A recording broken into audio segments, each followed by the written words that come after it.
بسم اللہ الرحمن الرحیم، وی لاگ نمبر 3 صفحہ 202۔ ناظرین، یہ پچھلا سبجیکٹ چل رہا تھا، رنج و غم سے نجات صرف ان لوگوں کو نصیب ہوتی ہے جو اللہ کے فرما بردار ہوتے ہیں۔ اسی کا کچھ حصہ باقی رہ گیا ہے، وہ آپ کی خدمت میں پیش کر رہے ہیں وی لاگ نمبر 3 کی صورت میں صفحہ 202۔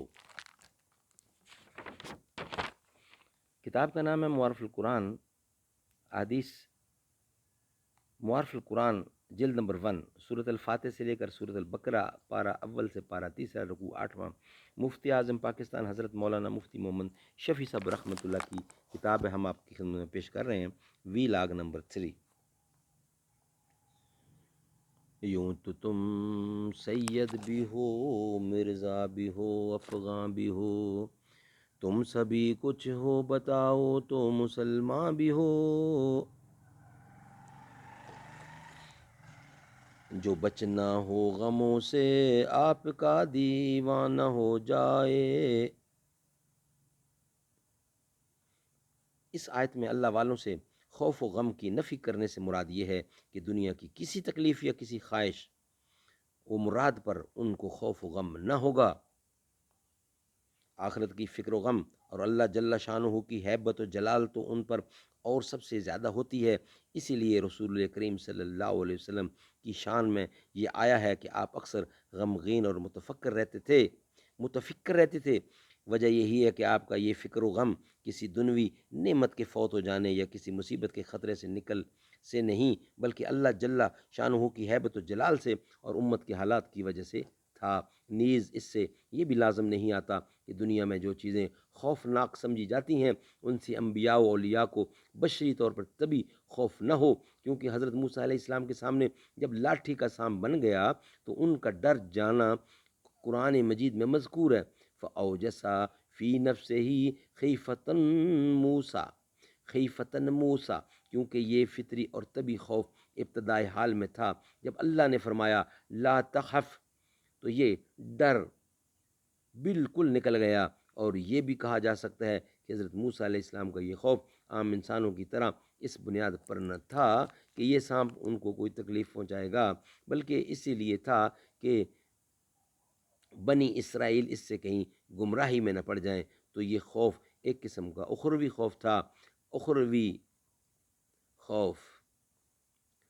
آخری آیت والذین کفروا سے یہ بتلا دیا گیا کہ جو لوگ اللہ تعالیٰ کی بھیجی ہوئی ہدایت کی پیروی نہیں کریں گے ان کا ٹھکانہ ہمیشہ ہمیشہ کے لیے جہنم ہوگا۔ اس سے مراد وہ لوگ ہیں جو اس ہدایت کو ہدایت سمجھنے اور اس کی پیروی کرنے سے انکار کر دیں، یعنی کفار اور مومنین جو ہدایت ماننے کا اقرار کرتے ہیں، وہ عملاً کیسے بھی گناہ گار ہوں، اپنے گناہوں کی سزا بھگتنے کے بعد بالآخر جہنم سے نکال لیے جائیں گے۔ ناظرین، انشاءاللہ اس کے بعد نیکسٹ ویلاگ میں، جو کہ ہمارا چوتھا ویلاگ ہوگا، قرآن کریم کی نیکسٹ آیت آ رہی ہے، وہ تلاوت کریں گے اور ترجمہ و تفسیر بھی آپ کی خدمت میں پیش کیا جائے گا۔